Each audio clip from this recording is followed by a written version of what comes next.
Well, Ulises, things haven't changed. Tyler Glasnow and Manny Margot are still headed and have become Los Angeles Dodgers. Yes, and as apropos as for the trade, my bobblehead of Tyler Glasnow is now broken. So let's talk about that. If you're watching on YouTube, that is a travesty. It is not good for my bobbleheads today, so let's talk about it right now. You are Locked On Rays, your daily Tampa Bay Rays podcast, part of the Locked On Podcast Network, your team every day. Hello, my name is Kevin Weiss. I'm Ulises Sambrano. And we are the host of the Locked On Rays podcast, part of the Locked On Podcast Network. Thank you for making us your very first listen every day. Be sure to check out and subscribe to our YouTube channel at Locked On Rays.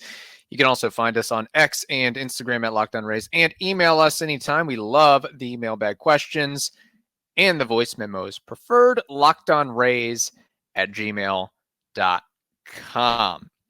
Well, as the rumors really fortified over the last week and became official, Tyler Glasnow and Manny Margot going to the Los Angeles Dodgers. In return, the Rays getting back Ryan, how do you pronounce his last name? Pepiot? Pepiot. Okay, I like it. And Jonny DeLuca. So the Rays obviously clearly offloading salary for younger players with years and years and years of control. And Ulises, I apologize for not being on the show on Friday. Got some really good numbers as it's not surprising. It's a big deal what happened. But given some time to think about it and to mull over the transaction the last couple days, have any of your thoughts, any more thoughts materialized, or are you able to put up a grade for this trade? Anything else that's you've been sleeping on over the last couple of days, aside from destroying your Tyler Glasnow bobblehead? By the way, it was not the only victim here. I can show you. Tommy Pham also got it bad. Oh, no, that's not good. That means he can and will never return to the Rays. Look at this. An arm and a bat by itself. So, yeah, just this morning, that is very apropos for the Rays pitching injuries and their lack of offensive performance in the playoffs over the last couple of years. It hasn't been good this morning. The bobbleheads just came tumbling down, so you guys are going to see a little bit of a different background. But no, regarding the trade, like I said on Friday, you just have to divide yourself into two: the baseball fandom and then your baseball analytical mind. And the baseball fandom part of it sucks because Tyler Glasnow was such a good human to have representing Rays fandom, and he gave national attention to the Rays, which is something the Rays rarely get. So you take Tyler Glasnow out, it's going to be difficult. It was usually Randy, Wander, and Tyler. Some Shane McClanahan, but I think some people would say Shane McClanahan should be getting more spotlight. Right. He's not going to get any this year because he's on the shelf. So you lose that aspect. You lose, obviously, the talent, but that's your baseball fandom, the baseball analytical mind. You understand that this Pepiot kid looks like he's the real deal. That changeup works. The fastball's good. And if the slider can just get the Kyle Snyder treatment, then you might get yourself a really good pitcher for the next 5 years. Well, not for the next 5 years. He's under control for the next 5 years, which means the Rays have them for the next 3 years, maybe 4 if they're feeling funky. And then Jonny DeLuca is a dynamic Manny Margot younger version that could potentially say to Siri, "Hey, I want that starting gig though," and could go that way. So I'm excited. I'm excited to see these guys play, and not really any change from Friday. Right, that makes sense. So, which player has you more excited, Jonny DeLuca or Ryan Pepiot? I think Pepiot, just because the need for starting pitching is dire. Right. If you're a Rays fan, so I really want this guy to succeed. So I really want to see him. And the highlights that I have seen him pitch in 2023, even though it was about 40 innings worth, he looked really, really good. He really looked awesome, especially that changeup, man. I mean, if you look at that video after video, you're like, oh my goodness, it's like It video game dovetails. like. It can miss bats for sure, Yeah. and it can really fool hitters. And I think that's where having a third pitch is very important. I'm not, reinventing the wheel here. It's just what the scouts and the guys that cover this stuff on a day in, day out basis say is you really need that third pitch if you're going to fool same-handed batters. Like you're not going to be, as a righty pitcher, you're not going to be able to fool righty batters with that changeup time and time again. So I think Pepiot, and it's good too to see that he does have some experience under his belt in a Dodgers uniform, and he's performed well. Like all the numbers generally showcase, okay, this guy belongs. There's really nothing more that he can prove. I think one of the big questions for him was, is he a reliever? Is he a starter? And I think a lot of that hinges on him being able to develop and refine a third pitch where you get in the Rays pitching factory, in the coaching staff factory, and voila, good things can happen. And it's not like, okay, he's having to replace Glasnow right away. It's just pencil him in as a number 3, number 4. Find a good mold and role for him this year and in the future, because you still, as of today, you've got Zach Eflin to roll out. You have Aaron Savale to roll out. You have other guys to roll out. Shane Baz will be back in the fold eventually. In fact, I would almost go so far to say I'm a little bit more excited and bullish on what Ryan Pepiot might be able to do for this organization over the next several years than Taj Bradley, just because he's delivered thus far. I mean, Taj Bradley, there's still some question marks with him. Well, yeah, and he was rushed, right? We haven't seen any reports that Ryan Pepiot was rushed. So, yeah, I can see how you'd feel that way. I don't know if you think with so many young pitchers, like you mentioned 3 of them already. You mentioned Baz, you mentioned Bradley, and of course Pepiot. It's a young rotation, which although Pepiot's what, 26 now?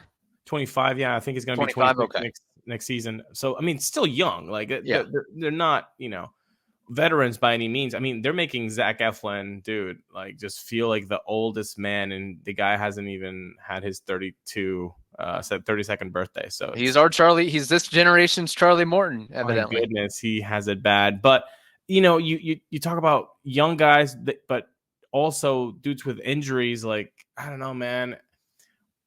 You're going to be pulling on that bullpen a lot, because I don't feel like the Rays are going to go to Shane and say, hey, throw 7, throw 6. No, or Pepiot, or Bradley, for that matter. Like, so you're going to be leaning on that bullpen way more very early, which has me worried, because there's no guy there that you can give the ball to for 7. Maybe Zach Eflin there. Littell, he showed that he could do that. So maybe you can save some innings with those 2 guys, but it does have me worried that this young guy joins a rotation that has a couple of other young dudes that are not going to go the distance. So the bullpen's going to have some innings to cover right away, and that has me worried. Yeah, and that's where I think the Rays are somehow, some way going to have to find additional pitching help, whether it's in free agency or trade, finding guys who can give you a couple innings, long relief, middle relief, or just, hey, innings eaters. That's why you go out and get Erasmo Ramirez for the safety net factor of things. But I think that Pepiot is certainly probably excited to be in a Rays uniform, given the chance to learn and get better and have maybe more of an opportunity, and not be just, hey, the Rays will throw him out there. Not saying that he has to be the number 1, the number 2, the number 3, but he's going to get opportunities to pitch for sure. We have more to discuss, but first we have to tell you this. Score early this NFL season with FanDuel, America's #1 sportsbook. Right now, new customers get $150 in bonus bets with any winning $5 moneyline bet. That's $150 if your team wins. So if you've been thinking about joining FanDuel, there's no better time to get in on the action than right this very moment. The app is super easy to use, and there's a wide range of betting options, including spreads, player props, over, unders, and beyond. So visit FanDuel FanDuel.com/LockedOn, LOCKEDON to kick off the NFL season. Again, FanDuel.com/LockedOn to kick off the NFL season. FanDuel, they are the official partner of the NFL.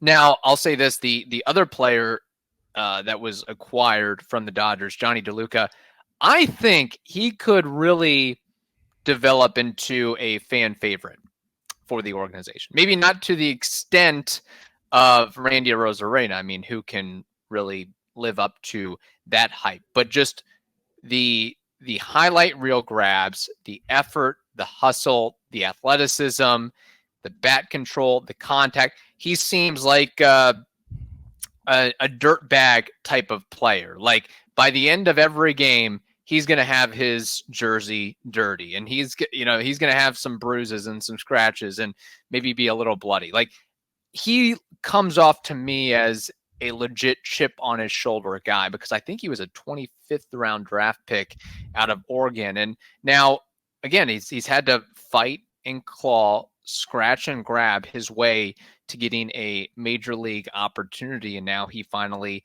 has it, and he showcased well in his limited appearance with the Dodgers. But I'm throwing this out there, not saying it's a total equal player comp, but he gives off to me maybe a mix of Johnny Gomes and or Sam Fold vibes.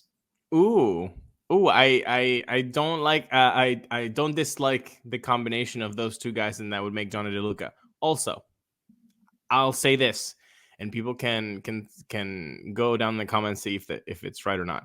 Fan favorite, it's a weird formula because you can never really know enough all of the components. It works different every time. But Brett Phillips was a fan favorite. G-Man Choi was a fan favorite. My theory. Yeah.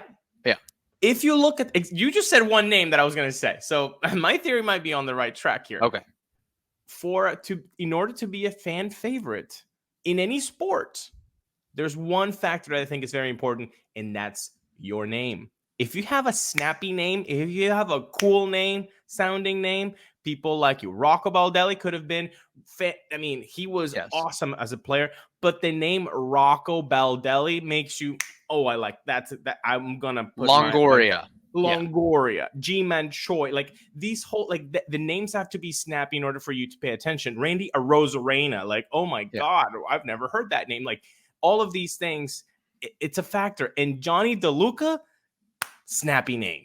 Oh yeah, 100%. No, I'm with you there. I think there's something to be said for all that, and I mean he fits the organization too, because like you mentioned at the top, he's basically I think a younger, cheaper version of Manny Margot, who has a lot more in the tank than Manny Margot. Whereas I think Jonny DeLuca's improving, getting better, and Manny Margot is maybe on the downswing just based on what we saw in 2023. Now, maybe he has a renaissance, a resurgence with the Dodgers. I can't answer that, but I'm certainly more excited to see what Jonny DeLuca can do in a Rays uniform versus what Manny Margot might have done in a Rays uniform for 2024. Yes. So there's that, plus the opportunity to play all three outfield positions in platoon with Josh Lowe. You get the other righty bat in there. So that's exciting stuff. Now, as for Tyler Glasnow, I think I'm sure you touched on it on Friday, but it's a good situation for him. He didn't have to do anything. He didn't have to prove himself in 2024. He got that 9-figure contract, the extension that he and his agent had been asking for and claiming for, and probably wanted the Rays to show up and offer at some point. So he doesn't have to do anything. He's got money coming to him no matter if he pitches 180 innings in 2024 or 0 innings in 2024. And he gets back to his Southern California roots. He gets to play for an organization that has legit opportunities to win World Series. In fact, I would think it'd be a major disappointment if the Dodgers don't win at least one World Series in the time that Glasnow is extended for. So it is bittersweet. I do feel happy that Tyler Glasnow is getting that opportunity to get paid and getting that opportunity to maybe win that ring. And I think that really for him, I know that we've complained and brought issue up with the availability factor of him of, hey, this was the most innings he's pitched in his career, 120 regular season innings. You know what? I think the Dodgers are probably fine with that. As long as he's available in the playoffs, I think that's what matters at the end of the day. Okay, if you have to miss a couple starts here and there, if we have to take you out after 5, if we have to do some health management, I can't think of the term that the Load NBA management. uses. Yeah, load management for the regular season. We'll take all that in a bag of chips, but we want you to be prepared, ready, and willing once the yearbook hits October 1, because that's what matters at the end of the day for this organization now. That's the difference between being a number 1, number 2, number 3 payroll team and being in 27, 28, 29. Like, you need a Tyler Glasnow healthy all around when you are the Rays, when you're the Orioles, when you are, name a team, the Pirates. But when you're the Dodgers, they can be like, no, it's fine. If anything, we can just pick up a guy for $10 million, to cover, 50 innings or so. We don't mind. I mean, my goodness. They picked up Manny Margot for, I guess, they did get some money back, $2 million this year. The Rays are paying for Shohei Ohtani's first year with the Dodgers, by the way. Yeah. So that's nice. That's nice to know that Stu actually is paying Shohei Ohtani's salary. There we go. Hey, we found a way to get Shohei Ohtani money adjacent to the Rays organization. It finally happened, folks. You're welcome, Shohei. You keep those $2 million safe. We better all get replica Dodgers rings. Yeah, please. So I feel like it's just different, with the payroll flexibility that they have. Like, obviously, they would rather have him in October, but the Rays can do that. So at $25 million, are they really going to put and I said it on Friday, and I don't think anybody answered this on the comment box, which means that nobody thought it. But it was like, could you put your hand on the fire and say that Tyler Glasnow is going to be pitching 150 innings this season? It reminded me of when we had friend of the pod, Kevin Goldstein on the show, and we kind of did like a mock scenario of what it's like to be in the front office, and when you're going to sign a free agent that has had some injury concerns.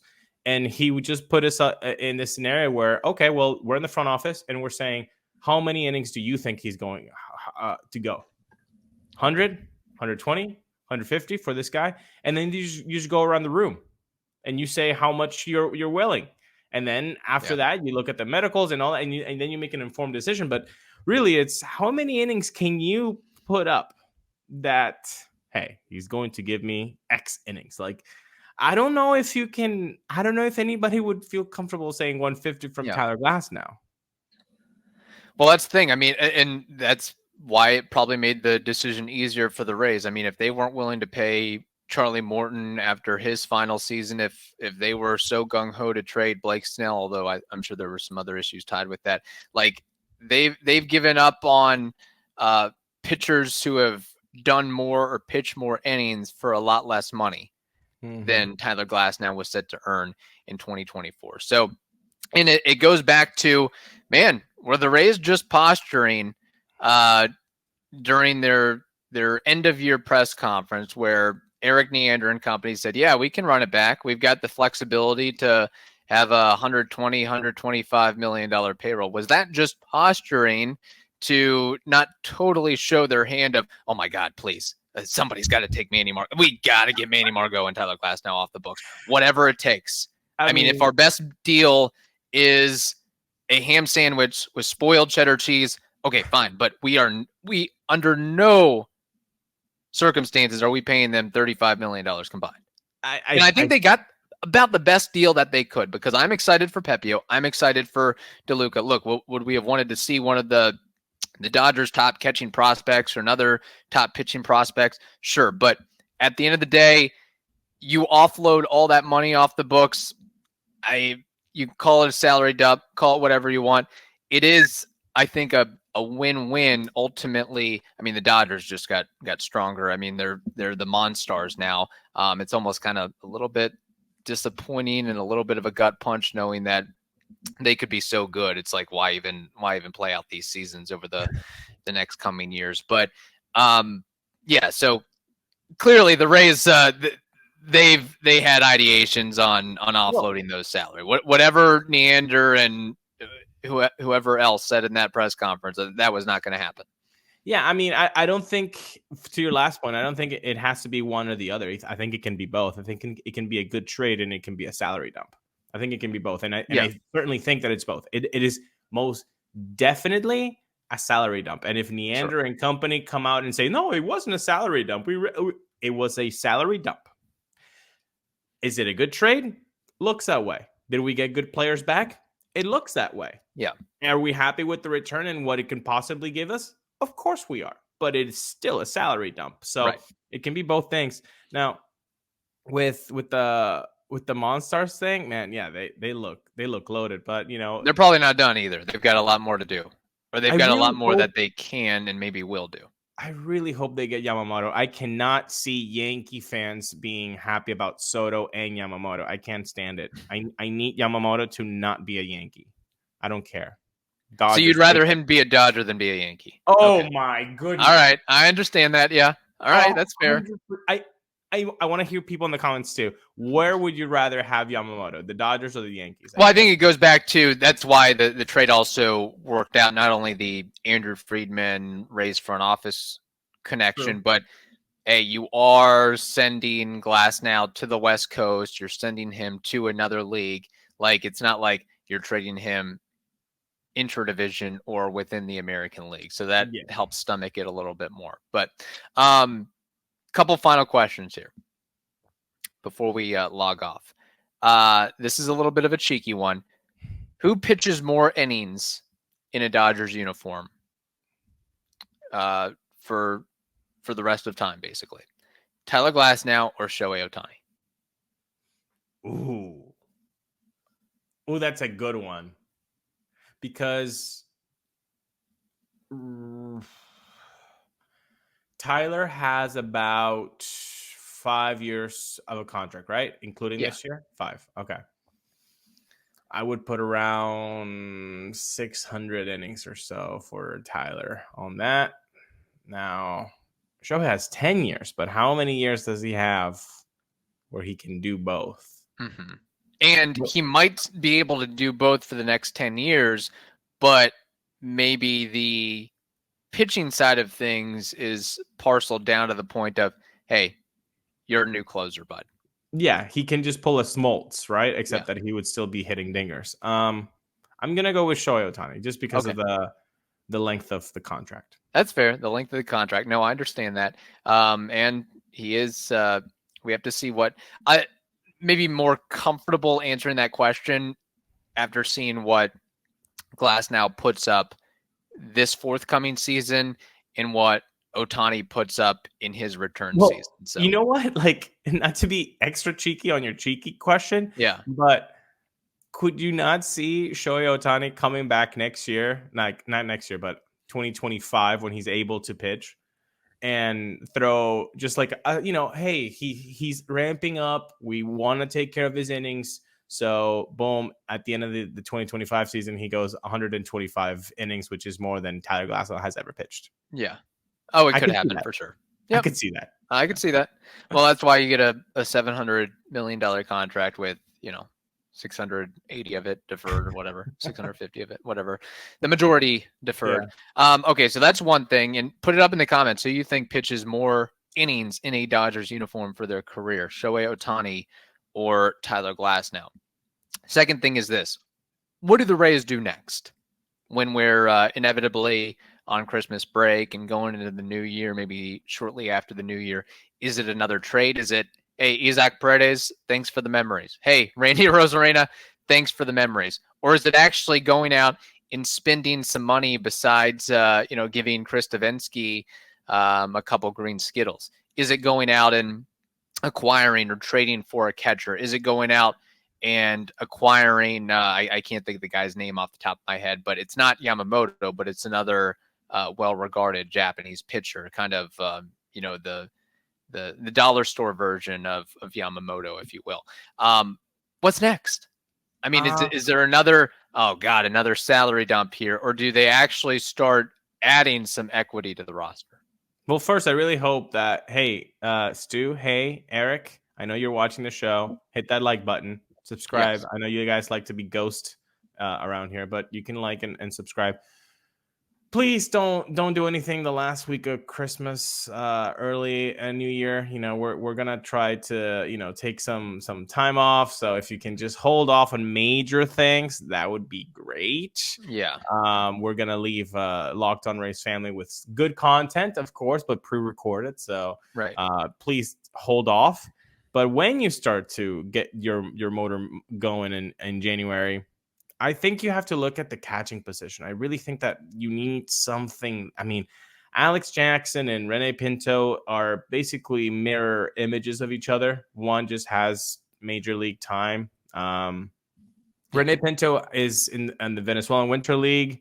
So obviously he was given, hey, take your at-bats, get some more game time under your belt. So that's good, because then that means that they trust him and that he's in the I think plan. the Rays, I mean, based on, look, we can't trust everything they said because they said they were going to run it back in 2024, but they are very upbeat on Rene Pinto and what he does, not just with the pop in his bat, but working with the pitching staff and defensively the strides that he's made. I think it made it that much easier to stomach not just saying, hey, Christian Bethancourt, we don't need you anymore. Francisco Mejia, we really don't need you anymore. We need a tandem, or we need somebody to help, because Pinto's not going to catch 162 games. Your backup right now is going to be a rookie no matter what if the season starts tomorrow, either Logan Driscoll or Alex Jackson. Yeah. That's tough. And they let go of Blake Hunt. So that makes me think that they have to have something up their sleeve, maybe. I would think so. So that's where I would look first. And second, I mean, I trust the Rays with the bullpen, so I'm not going to go there. But I think you need kind of a veteran middle, like a guy that can handle shortstop, and you're okay with him doing that. Because we don't know about the Wander situation. And my goodness, I don't think my mental health can take Taylor Walls taking 400 plate appearances for this team. I really don't think so. I mean, I think I've done really good work with my mental health, and therapy helps people. But I think I might need to go to 2 times a week, 3 times a week if I'm going to suffer 0 for 5s with 4 Ks from Taylor Walls. I don't think I can do it, people. Yeah. That would be a setback for you for sure. Yes. Final thing here, I promise, and we might have to ask Klosky this. Okay. Hopefully, we have him on this week to talk about some notable Rays things.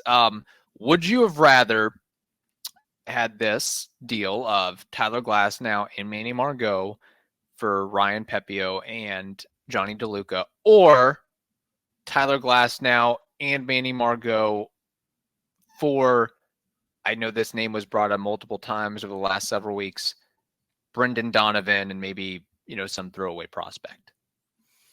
I'm okay. I'm not. I'd rather have the Dodgers one, just because I know what the Dodgers are. And so we have nothing to envy the Dodgers system, but we also can't scoff at it. Right. And if anything, I think they're pretty equal in development and in success rate. So so that makes me trust Pepiot, and I would trust way more Dodgers development on hitters than the Rays. Oh yeah, for sure. So that tells me. I mean, Luke Raley came from there, didn't he?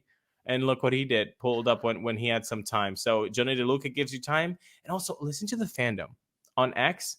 A lot of Dodgers people were not happy about seeing both of these guys go, especially Jonny DeLuca. So that should give us something to look forward to. That's good. Yeah, I think DeLuca, he's well on his way to be Johnny Gomes 2.0. That's what I'm hoping anyway. So, and I feel like, look, Brendan Donovan is a good, solid player. but it just doesn't have the ring. At least there's kind of that hopefulness of what Pepiot could become, what Jonny DeLuca could become. Brendan Donovan, we pretty much know what he is, which is a really good player. And you might legitimately have a superior need at shortstop with the Wander Franco stuff. But yeah, when I was hearing Evan bring it up, not to say he's wrong, but I just got like, oh, really? You're going to trade Glasnow?